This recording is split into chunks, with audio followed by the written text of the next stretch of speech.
How far would jealousy push those who once celebrated you? And how strong is loyalty when betrayal hides in plain sight? If you're ready for a tale where friendship, love, and envy collide in a fight for fate, stay tuned, and please friends, don't forget to hit subscribe. The village where Ayana grew up lay nestled beneath the watchful gaze of distant mountains, their peaks dusted with clouds. This was a place where life moved slowly, as if tethered to the rhythm of the seasons. Small mud brick houses dotted the landscape, surrounded by fields worked by hand, and crops fed by a river that wound its way through the valley, carrying with it whispers of the past. Here, in the heart of this village, Ayana's story began. Her family's home was modest, a single room divided by makeshift curtains, with a few mats rolled out at night as beds for her 6 younger siblings. The children's laughter was the only luxury her mother, Adiz, could afford, her days spent selling small wares in the village market. Adiz was a strong woman, a proud woman, yet beneath the surface, Ayana saw the quiet desperation, the strain of a widow raising 7 children alone. Her mother's hands were rough, her back bent from work, and her once bright eyes now held the weight of years of sacrifice. Ayana was the firstborn, and with that position came a responsibility she felt in her bones. Each morning, as the first light stretched over the horizon, Ayana rose before her siblings, gathering firewood and fetching water from the well to start the day. Her small hands learned to hold more than they should, carrying the weight of a family's survival as naturally as others carried a basket. Yet Ayana's resolve was unshakable. She looked at her younger siblings, each with dreams they dared not speak out loud, and swore she would give them a better life. She didn't dream of riches or power, no. Ayana's ambition was more practical, more urgent. She wanted food on the table, a roof that didn't leak, and an education for each of her brothers and sisters. She saw education as the thread that could weave a new story for her family, lifting them out of a cycle of hardship and giving them a future. Ayana was brilliant, and everyone in the village knew it. While others played in the fields, she could be found sitting cross-legged under a tree, her face buried in books she had begged and borrowed from the village school. The villagers marveled at her dedication, but few understood the fire that drove her, the silent promise she made each day as she watched her mother struggle. Ayana was determined to pull her family out of poverty, no matter the cost, no matter how long it took. Every evening, as the village settled into the quiet of dusk, Ayana could be seen hunched over a makeshift desk, studying by the light of a small, flickering lantern. Her mother would often stand in the doorway, watching her daughter's silhouette, her heart swelling with both pride and sorrow, for she knew that Ayana carried the weight of the family on her shoulders, a burden too heavy for her years. But Ayana wore it as if it were armor, her resolve sharpening with each passing day, each hard-fought exam, each night spent in study. In this village, a future was a rare thing to imagine. Yet, Ayana dared to dream not just for herself but for her family, and her dreams were carved from love and resilience. She was their hope, and she knew it. Ayana vowed that she would carry them all across the divide between poverty and promise, no matter how many obstacles lay in her path. She would not let them fall back into the shadows, not as long as she had the strength to push forward. In this life, Ayana's spirit became the anchor for her family, a spirit shaped by hardship, bound by duty, and driven by a fierce, unyielding love. The day Ayana received news of her scholarship, the entire village felt it as if it were their own victory. Her mother, overwhelmed with pride and tears, hugged her tightly, whispering words of gratitude for the daughter who had become the family's light. Ayana, now with a rare opportunity, would leave the village to study at one of the country's top universities in the city, a place where futures were made and lives transformed. As Ayana packed her meager belongings, a sense of excitement and trepidation filled her heart. She had never been beyond the borders of her village, where life was simple, and every face was familiar. But as the bus pulled away from the red earthen fields, she looked ahead, determined to embrace whatever challenges lay ahead. She kept her gaze steady, her heart anchored by the love of her family, and the promise she'd made to them. She would come back changed, equipped to change their lives. Arriving in the city was like stepping into another world. The streets were crowded, the buildings reached high into the sky, and the lights never seemed to dim. The sounds of honking cars and bustling crowds were overwhelming at first, a stark contrast to the quiet rhythms of her village. But Ayana adapted quickly, taking in the sights with a silent promise that she would make this world her own. At university, Ayana was a star. She absorbed her studies like parched land drinks water, her focus unmatched, her goals unwavering. She sat in the front row of every lecture, her hand always the first to shoot up with questions, her notes precise and exhaustive. The library became her sanctuary, its quiet rows of books an escape from the chaos outside.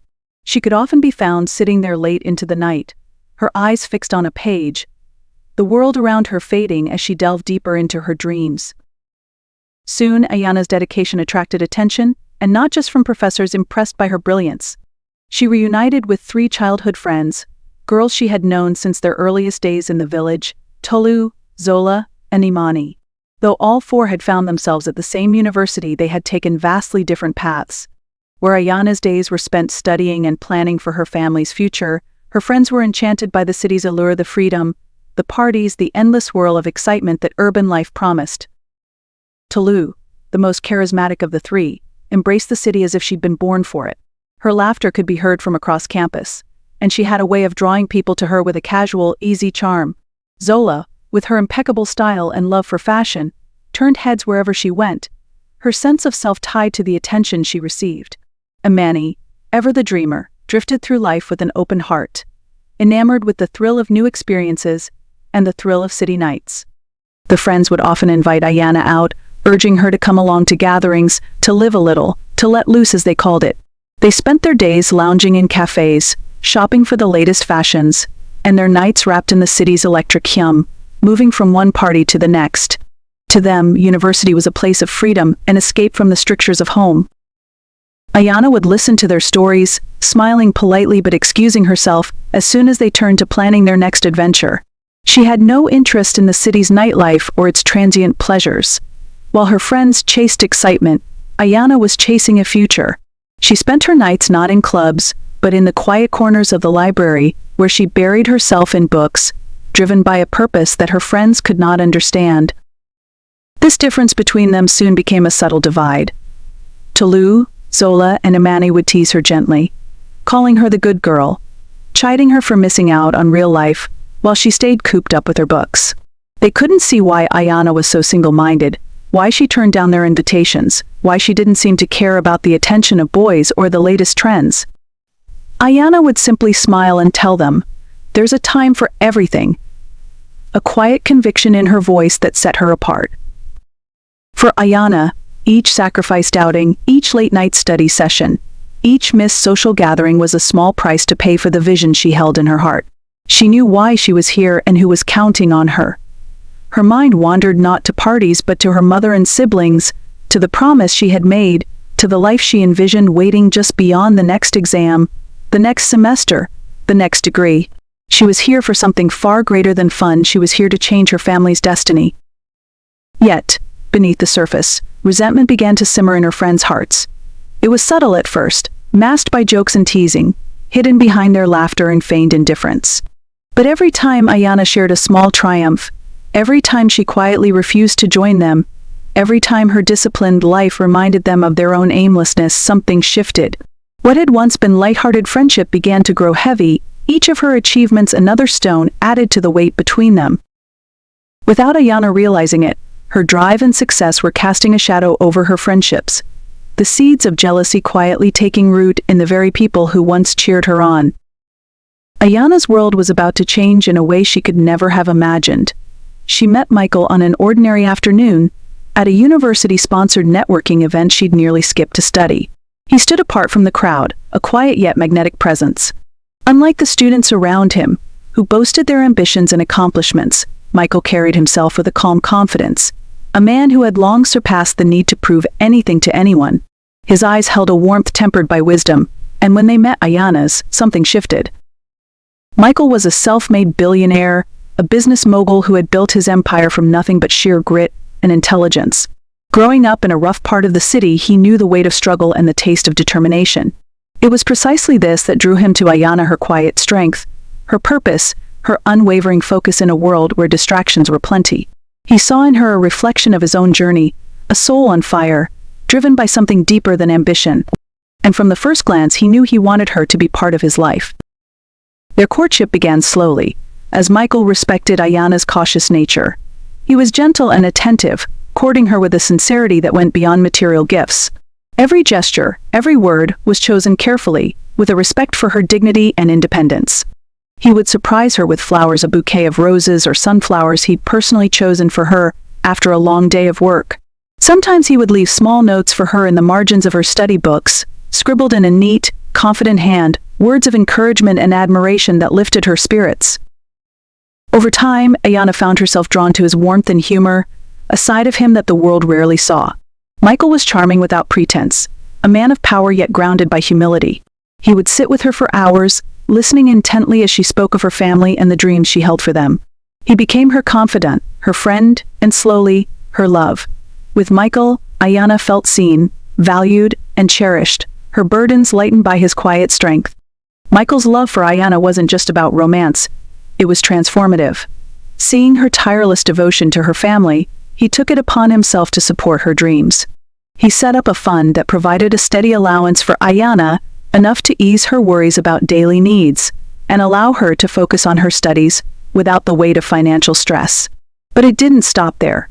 Every month, he sent money to her mother in the village, arranging for Ayana's younger siblings to attend good schools, their uniforms and supplies all covered. For the first time, Ayana's family knew the comfort of stability, and it was as if a long shadow had lifted from their lives. With Michael's unwavering support, Ayana's life blossomed. She no longer wore the same worn clothes that had served her since she left the village. Michael, with his keen eye for elegance, would occasionally surprise her with tasteful dresses and accessories, items chosen not to transform her, but to complement the strength and grace he saw in her. He wanted her to know that she deserved every good thing, that she could take up space in this world with pride. Ayana's friends noticed her transformation, her once humble appearance slowly replaced by the quiet sophistication that Michael's love had afforded her. Still, Michael's gifts weren't about extravagance. For every luxury there was a sincerity behind it, a deep desire to see Ayana shine without ever losing the humility that made her who she was. He understood her hesitations, her desire to remain rooted in the values that had shaped her. Ayana's heart, though uplifted by her newfound blessings, remained grounded in gratitude and the promise she had made to her family. She continued to work hard, determined to earn her achievements through her own merit, yet comforted by the knowledge that she was no longer alone in her struggles. The more Ayana shared her joy with her friends, the more evident the contrast became. Tolu, Zola, and Imani had all pursued lives filled with immediate pleasures, parties, social circles, a lifestyle designed for show. They wore designer clothes, flaunted their social status, and lived for the thrill of the moment. But now it was Ayana, the once humble girl from the village, who had found a man who adored her deeply, one who saw her worth beyond superficialities. She had achieved what her friends had chased in vain, a love that elevated her, a future that promised more than fleeting thrills. Behind their laughter and congratulatory words, resentment began to fester. The friends couldn't understand how Ayana, the one they'd always seen as beneath them in status, had now surpassed them, finding both love and success. They masked their bitterness with smiles and hollow words, pretending to celebrate her happiness while secretly wishing it was their own. But Ayana, blinded by love and trust, didn't see the cracks in her friendships. She continued to share her joy, to believe in the loyalty of her friends, and to lean on them with the open-heartedness of one who could never imagine betrayal. For her, this was a dream of love, family, and loyalty, all unfolding into a reality she had once only dared to imagine. She couldn't see the shadows gathering behind her, shadows cast by jealousy, by envy that would soon seek to tear down everything she had built. As Ayana's life continued to ascend in ways she had never imagined, the rift between her and her friends grew deeper, even if she couldn't see it herself. To everyone on the outside, Tolu, Zola, and Imani appeared as Ayana's most loyal companions, celebrating each milestone with her, congratulating her on her newfound success, and sharing in her joy. They threw her parties, showered her with praise, and laughed alongside her as if nothing had changed. But beneath the surface, their congratulations were tainted, their smiles twisted with envy. Each success of Ayana's felt like a personal failure to them, each step of her happiness a reminder of their own dissatisfaction.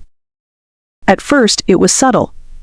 Tolu would throw in an offhanded remark about Ayana's new lifestyle, her tone laced with a bitterness she tried to disguise as humor. Zola, the fashion-conscious one, would laugh about how Ayana's new clothes and car really suited her now, the compliment thinly veiled as she inwardly seethed over Ayana's transformation from a girl she had once pitied to a woman whose elegance now outshone her own. Imani, the dreamer, who had once been closest to Ayana, began pulling away, her own insecurities inflamed by the way Ayana's life had flourished so suddenly. Every moment they spent with Ayana began to feel like a performance. They would share drinks, laugh, and talk about the good old days, while each of them wondered how Ayana, the poorest among them, had managed to capture a man like Michael, a man of power, wealth, and charm. It gnawed at them, ate away at their pride. Their own lives had been filled with fleeting romances, men who offered them moments of excitement but never permanence. And yet, Ayana, the quiet, determined girl who once didn't have enough to eat, had secured what they so desperately desired, the love of a man who truly valued her. As the months passed, their jealousy hardened into something darker. They saw Ayana's happiness as an affront, a reminder of their own hollow lives. The whispers between them became sharper, their glances at each other more loaded. It wasn't long before they stopped merely resenting Ayana's happiness and began plotting how they might take it for themselves. Each of them, in their own way, decided to attempt to seduce Michael. Tolu went first. She had always prided herself on her charm, her beauty, and her ability to captivate any man with her presence. One afternoon, she orchestrated an encounter with Michael, waiting by his car in the parking lot of a luxury hotel where she knew he would be. She approached him with her best smile, her eyes meeting his with an intensity meant to suggest a hidden interest. "Michael," she said softly, lingering a bit too close, "I've been meaning to talk to you. I think there's a lot we could understand about each other." But Michael's response was swift and unyielding. He looked at her with a polite but distant gaze, the warmth he reserved for Ayana absent. "Tolu, I'm in love with Ayana. Whatever you think you're trying here, it's not going to work." Her face fell, the sting of rejection sharp. She managed to laugh it off, muttering some excuse about just joking around, but inside, the humiliation burned. Tolu walked away furious, her mind swirling with thoughts of revenge, her jealousy only deepening. Next was Zola's turn. Confident in her allure, she thought Michael would surely fall for her charms if she approached him differently. Zola waited for a moment when Ayana wasn't around and orchestrated a meeting at a high-end restaurant she knew Michael frequented. She arrived dressed in her finest, her outfit meticulously chosen to impress. Sitting across from him, she leaned in, speaking in low tones, subtly flirting, touching his hand. But Michael's loyalty was unshakable. He quickly withdrew his hand, a stern look in his eyes. "I respect you as Ayana's friend, Zola, but that's as far as it goes," he said, his voice as cold as it was final. Zola left that night seething, her pride shattered. She had been dismissed as if she were nothing, and the bitterness within her only grew. Finally, it was Imani's turn. The quietest of the three, she approached with subtlety, hoping to appeal to Michael's kindness and empathy. She tried to befriend him genuinely, playing the role of a concerned friend who only wanted the best for Ayana. Imani began by planting small doubts, claiming that Ayana didn't appreciate him enough, that she was too focused on her studies to truly see how wonderful he was. But Michael, with an unwavering trust in Ayana, saw through the manipulation.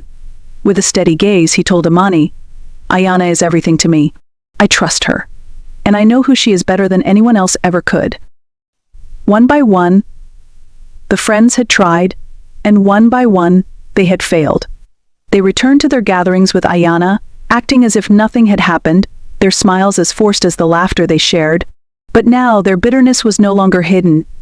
In private they seethed, frustrated by their own inadequacies, humiliated by Michael's unwavering loyalty. Their jealousy transformed into something darker, more dangerous. They watched Ayana's life from the shadows, their envy sharpening, twisting into a vengeful resolve. Ayana, blissfully unaware of the storm brewing around her, continued to trust her friends, sharing her life, her dreams, and her happiness with them. But the seeds of betrayal had taken root, and the friendship that once meant everything to her was slowly becoming the threat she could never have anticipated. As Ayana's graduation day approached, Michael was planning something special, something unforgettable that would honor all she had achieved. It had been years of relentless studying, perseverance, and sacrifice, and Ayana was about to graduate at the top of her class. Her mother and siblings made their way to the city for the ceremony, dressed in their best clothes, their faces beaming with pride. Her friends Tolu, Zola, and Imani were also present, but their expressions held a strange mix of forced smiles and tense glances, their hearts heavy with bitterness rather than joy. Unbeknownst to Ayana, Michael had been planning this day down to the finest detail. He wanted the proposal to be a celebration of her journey, a testament to his love, and a promise of the future they would build together. He arranged a beautiful setting in a private garden adorned with roses and lilies, lights draped across trees that glowed softly as dusk settled in. The air was thick with anticipation, and even the distant sounds of the city seemed to fade, leaving a tranquil space for this moment. As Ayana walked into the garden, guided by Michael's invitation, her heart raced with wonder. She looked around, taking in the beauty of the scene, overwhelmed by the elegance of it all. And there, at the center of the garden, stood Michael, dressed in a simple yet elegant suit, his face alight with a happiness that radiated through the evening air. He took her hand, guiding her closer, his voice soft yet strong as he spoke words that made her heart swell. "Ayana," he began, his gaze unwavering, "you have taught me what it means to love selflessly, to live with purpose, and to dream without limits. You are my partner, my heart, and my future." He lowered himself to one knee, holding out a delicate ring that sparkled in the soft glow of the lights. "Will you marry me?" Ayana was breathless, her eyes filling with tears as she looked down at Michael, her heart overwhelmed with love and gratitude. She nodded, whispering a tearful yes as he slipped the ring onto her finger. It was a moment as perfect as any dream, and the applause that followed from family and friends filled the air with warmth and joy. Her mother hugged her tightly, her siblings clapping and laughing, while her friends joined in with hollow cheers, masking their envy behind false smiles. Tolu, Zola, and Imani looked on, their faces plastered with forced joy, but inside, a tempest raged. Their jealousy, once quiet and restrained, had grown into a bitter, twisted hatred.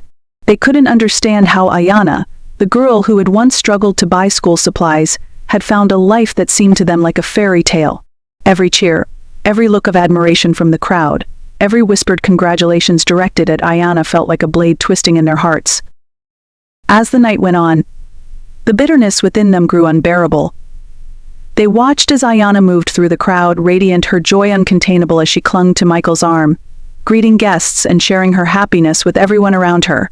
The sight of her happiness, her success, her love, it was too much. And in that moment, a silent understanding passed between them. This had gone far enough. They couldn't simply stand by and watch Ayana leave a life they felt was meant for them. Later that night, after the festivities had quieted down, the three friends gathered in Zola's apartment, their faces drawn and tense as they exchanged dark, meaningful glances. They knew what they were about to discuss, even if none of them dared to speak it aloud at first. But the bitterness, the envy, the resentment, it was all bubbling too close to the surface. And soon, the silence broke. "It should have been one of us," Tolu hissed, her voice laced with venom as she stared into her glass. "How did she get so lucky? She's nothing special, just a village girl who got a free ride. And now, she has everything."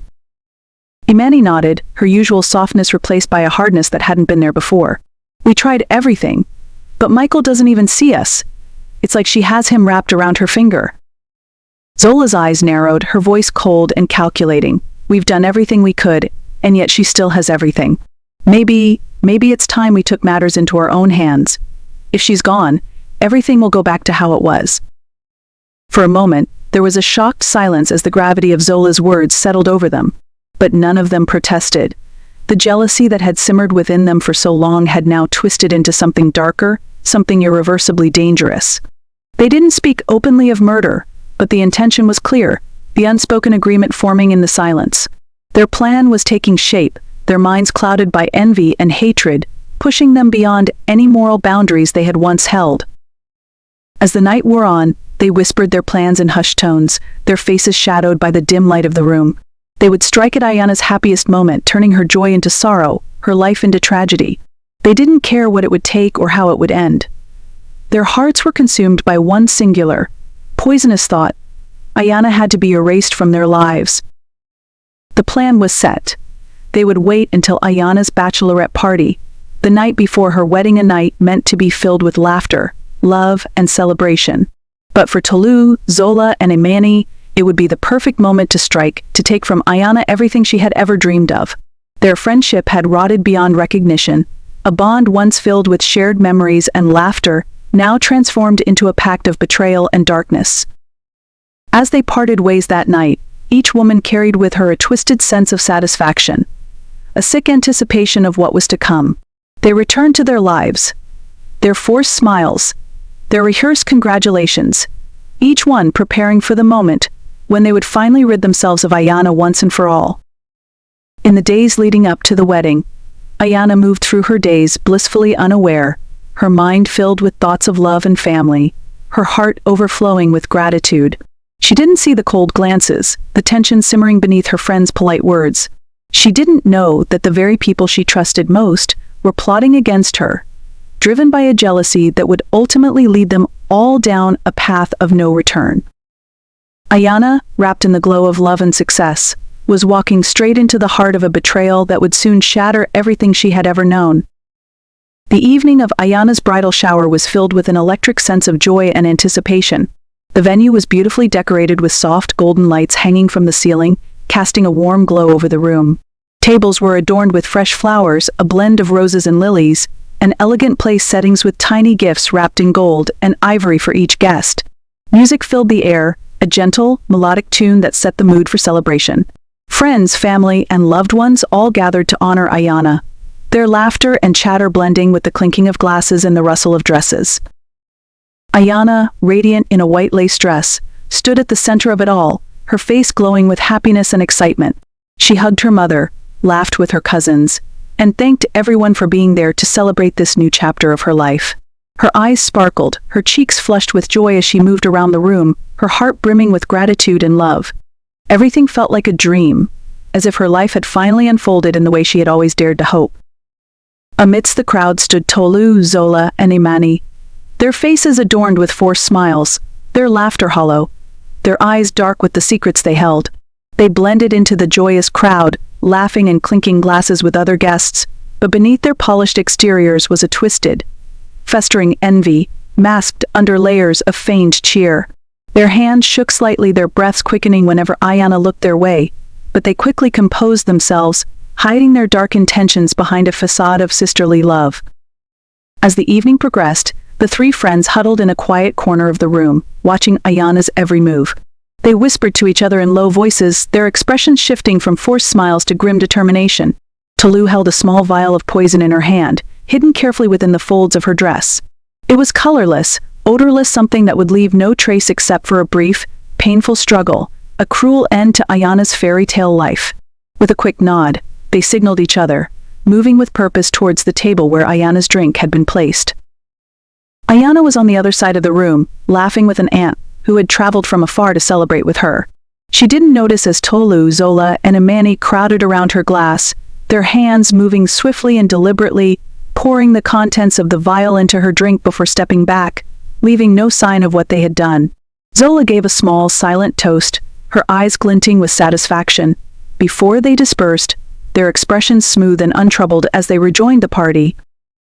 Minutes later, Ayana's mother called her to the center of the room for a toast, praising her for her resilience, her kindness, and the joy she had brought into all their lives. Tears filled Ayana's eyes as she listened to her mother's words, her heart swelling with gratitude. She raised her glass, smiling brightly, her gaze briefly meeting her friends across the room. She had no idea that behind their smiles lay the cold intent of betrayal. With a soft, heartfelt speech, Ayana took a sip from her glass, savoring the sweet taste of the drink, her mind blissfully unaware of the poison that had begun its deadly course. She continued mingling with her guests, her steps light, her laughter ringing through the air, but within moments, a strange sensation crept through her body, a slight dizziness, a tightening in her chest. She brushed it off as the excitement of the evening, forcing herself to smile as she took another step forward. But the sensation grew stronger, a dull ache spreading from her chest to her arms, her vision beginning to blur. Her laughter faltered, her hand instinctively reaching for a nearby chair to steady herself. Guests around her noticed the change, their concerned whispers filling the room as Ayana struggled to catch her breath. Her friends approached her, their faces painted with false concern, their hands hovering as though they wished to help, but none of them moved forward. "Are you okay, Ayana?" Tolu asked, her voice dripping with feigned worry, a slight tremor betraying the satisfaction hidden in her gaze. Ayana's hand went to her throat as she tried to speak, her voice coming out in a weak, strangled gasp. Her mind raced, confusion mixing with fear as she looked around, hoping for a familiar face, someone who could help her, someone who could understand. Her vision blurred further, her legs giving way as she sank to the floor, the coldness of the tiles pressing against her skin. Her friends knelt beside her, their expressions solemn, their hands reaching out in mock comfort, but their hearts were stone. In those last moments, Ayana's mind turned to her family, her mother, her siblings, and Michael, the man she was to marry. Her heart ached with love and loss, a silent prayer slipping from her lips as she lay there, surrounded by people who claimed to love her, but had become strangers in their betrayal. She felt her strength fading, the world around her growing darker, her vision dimming as she clung to her final thoughts, her dreams of the life she had fought so hard to build. And then, silence. The room erupted in chaos as Ayana's mother rushed to her side, her cries of anguish piercing the air. Family members and friends crowded around, their faces etched with shock and grief, some trying to revive her, others overcome with the horror of what had just transpired. The air was thick with sorrow, the joyous atmosphere shattered, replaced by the raw agony of loss. But amid the grieving faces, 3 women stood still, their eyes cold, their expressions carefully controlled. Tolu, Zola, and Amani exchanged a brief glance, satisfaction gleaming in their eyes as they took in the scene. They had done it. Ayana was gone, her life cut short, her dreams extinguished, her story ended. They had erased her from their lives, stolen the happiness she had found, leaving only sorrow and darkness in her wake. And with quiet, rehearsed expressions of sadness, they slipped into the crowd, blending into the grief-stricken faces, hiding their guilt behind the mask of mourning. But as they left that night, each of them felt a chill, a weight pressing upon them, a shadow that seemed to follow them in silence, a foreboding they couldn't quite shake. They had taken Ayana's life, her love, her future, but in doing so, they had invited something far darker into their own lives. Though they had buried their guilt deep, the memory of that night, of Ayana's final moments, would haunt them in ways they could not yet comprehend. For Ayana's story was not over. As the news of Ayana's sudden death spread, it shattered everyone who had known her, casting a dark cloud over the university and the village she called home. At the bridal shower, her mother, who had been by Ayana's side in her final moments, clung to her daughter's lifeless body, wailing in grief.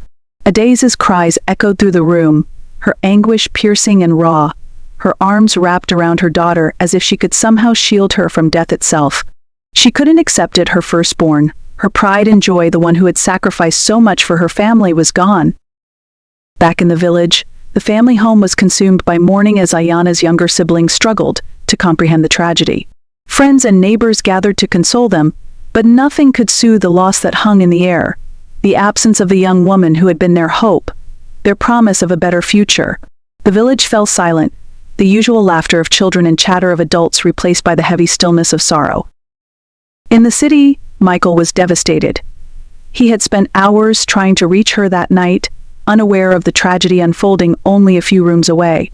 When he finally learned what had happened, it felt as if the world had stopped. In disbelief, he locked himself away, his mind replaying memories of Ayana, her laughter, her determination, the dreams they had shared. He couldn't fathom a future without her, the life they had planned slipping away like a mirage. At the university, Ayana's passing was met with a wave of public grief. Professors, classmates, and distant acquaintances alike joined in mourning, their faces marked by the shock and sadness of losing someone so full of promise. The university organized a memorial, a tribute to the young woman who had defied the odds to reach the top of her class. Flowers and candles covered the steps outside the main hall, and people gathered in silence to pay their respects, honoring her memory. Meanwhile, Tolu, Zola, and Imani wore their own masks of sorrow, moving through the memorial with downcast eyes and soft, carefully rehearsed expressions of grief. They accepted condolences with practiced solemnity, but their hearts remained untouched, hidden beneath a twisted satisfaction. They had achieved what they'd set out to do, and their secret jubilation simmered just beneath the surface, a dark contrast to the mourning around them. When they gathered privately, away from the prying eyes of others, the truth of their feelings surfaced. Tolu allowed herself a smug smile, her eyes alight with a sense of accomplishment. "It's done," she murmured, almost as if to herself. "Finally, she's gone. Now maybe the spotlight can be on us." Zola laughed softly, a hollow sound tinged with bitterness. "She thought she could be everything, that she could outshine us," she said. "But she forgot where she came from." Imani, though quieter than the others, felt the satisfaction of having removed what she had come to see as an obstacle. "Well," she whispered, her tone cold, "she's finally out of the way." They convinced themselves that Ayana's death was justice, a necessary end to a rivalry they had created in their minds. But while they tried to celebrate their so-called freedom, an unsettling feeling began to creep in, a chill they couldn't explain, an invisible weight that seemed to follow them. They laughed it off at first, hiding their unease, but the feeling persisted.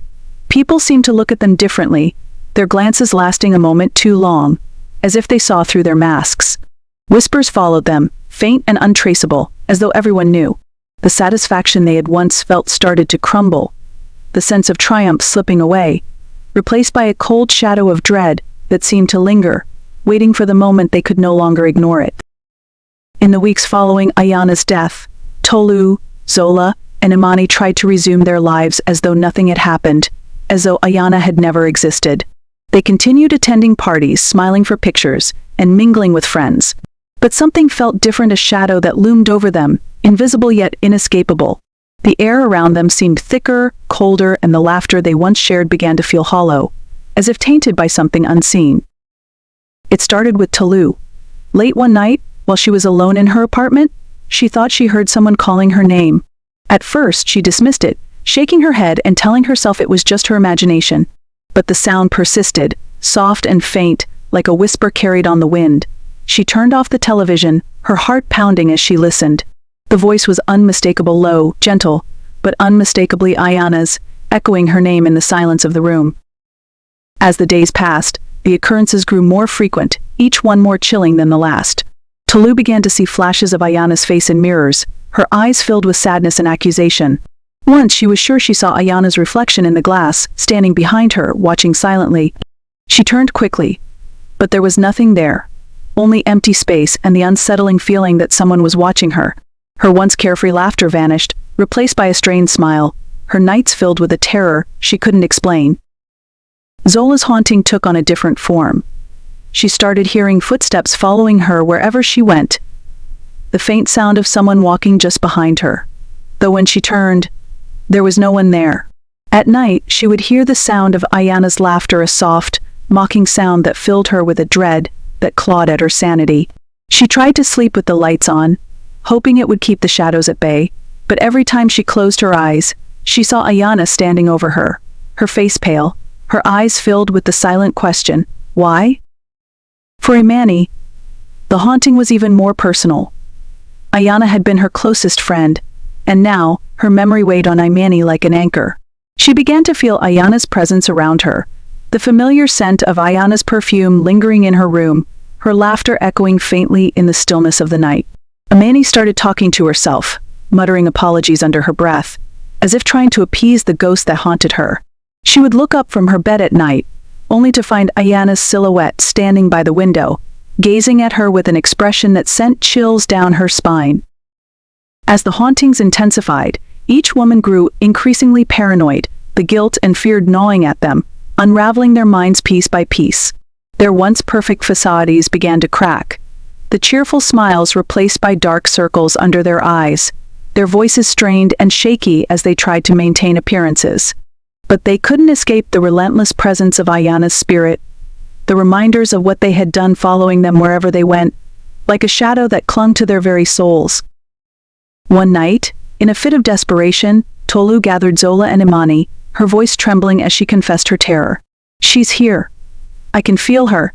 Everywhere I go, she's watching me," she whispered, her hands shaking as she glanced over her shoulder, half expecting Ayana's ghost to appear behind her. Zola nodded, her face pale, her eyes wide with fear. "I see her too. Every time I close my eyes, I can't sleep. I can't breathe without feeling like she's right there, waiting for me." Imani, the last to speak, broke down, her voice cracking under the weight of her guilt. "We killed her. She trusted us, and we killed her. And now she's come back. She'll never leave us alone." Their whispers grew louder, their voices rising to desperate cries as they confessed their crime, their words spilling out in a torrent of fear and remorse. They didn't realize that others had gathered outside the room, drawn by the commotion. The guests listened, horrified, as the three women confessed their role in Ayana's death, their voices echoing with the madness that had taken hold of them. The confession spread quickly, shock and outrage filling the campus as people learned of the betrayal that had claimed Ayana's life. The university held a public gathering demanding justice for Ayana. Tolu, Zola, and Imani were brought forward, their eyes wild, their expressions hollow, their minds unraveling under the relentless guilt and the hauntings that had driven them to the edge. They tried to explain themselves, to justify their actions, but their words only revealed the darkness that had poisoned their hearts. One by one, they met their end in chilling, inexplicable ways. Tolu, who had once been the most confident of the three, fell into a state of paranoia so deep that she could no longer distinguish reality from her nightmares. She was found one morning, collapsed by the riverbank, her hands clutching her chest, her last breath drawn in terror, as though she had seen Ayana's face one final time. Zola, unable to escape the echo of Ayana's laughter that haunted her nights, was found alone in her apartment, her face twisted in fear. It was said that her final moments were spent screaming, clawing at her own reflection in the mirror, as if Ayana's image had appeared, watching her with that same quiet, unbreakable gaze. Imani, the last to fall, spent her remaining days wandering through the campus in a daze, her voice hoarse from muttering Ayana's name under her breath. She spoke to empty spaces, begging for forgiveness, her mind fractured by the weight of her guilt. She was found one evening at the very spot where Ayana had been poisoned, her body limp, her face a mask of silent horror, as if she had looked into the eyes of her friend one final time and seen the retribution she could not escape.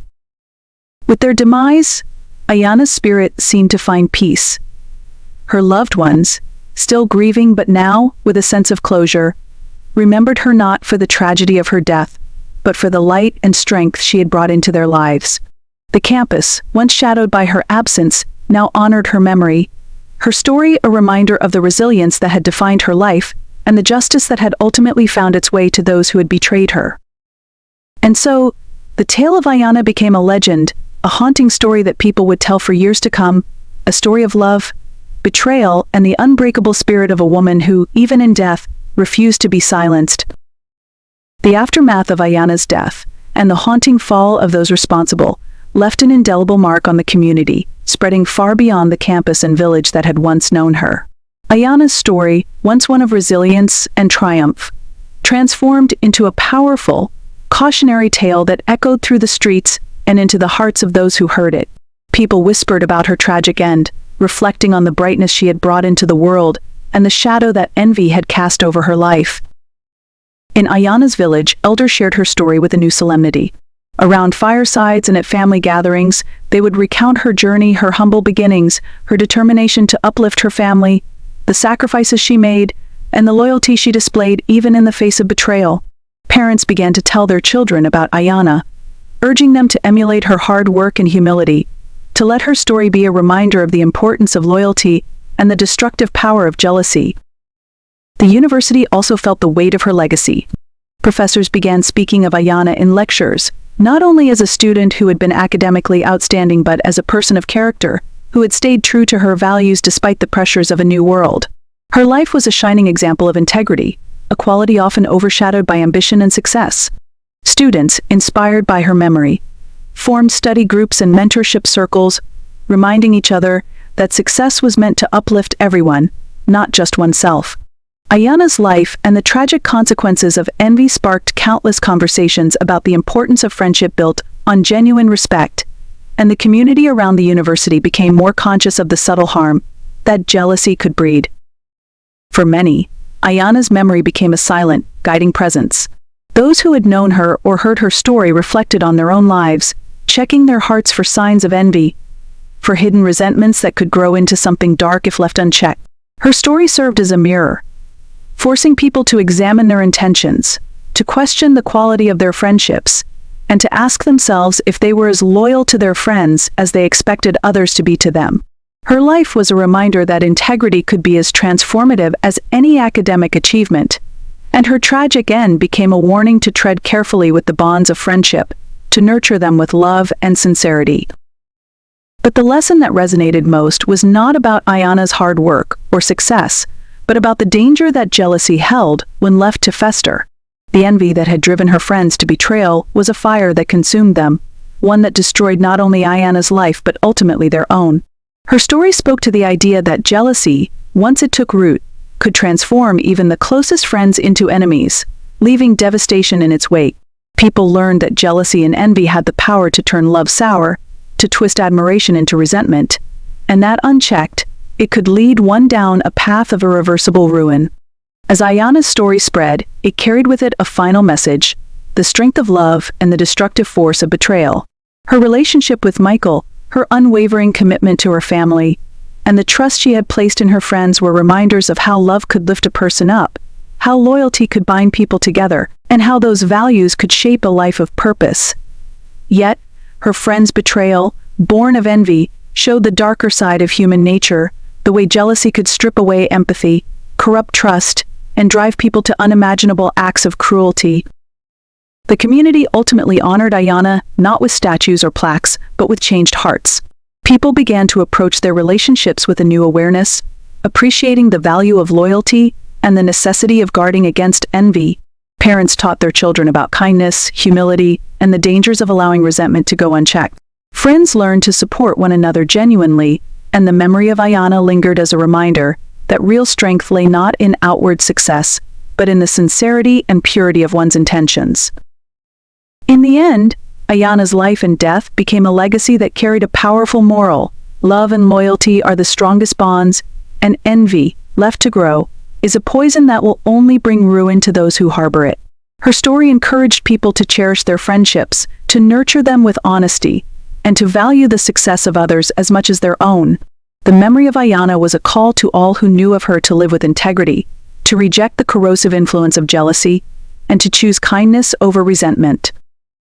In every corner of the community, Ayana's story left its mark, a tale not just of a life cut short, but of the strength of a heart committed to love and the consequences of betrayal. Her memory, woven into the lives of all who heard it, became a beacon of hope and a warning, a tale of justice and retribution, of love and integrity, that would inspire and caution generations to come. What do you think about Ayana's story? Have you ever faced envy in your own life, or witnessed the effects of betrayal among friends? Perhaps you have a story or lesson you've learned that others might benefit from. We'd love to hear your thoughts in the comments below. Let's keep Ayana's memory alive by sharing our reflections, learning from her life, and spreading the importance of loyalty and kindness. If you enjoyed this tale and want to hear more African stories filled with wisdom, mystery, and powerful messages, don't forget to like, share, and subscribe to our channel. Join us on this journey as we bring you more stories that honor the richness and depth of African culture. Thank you for watching, and we'll see you in the next story.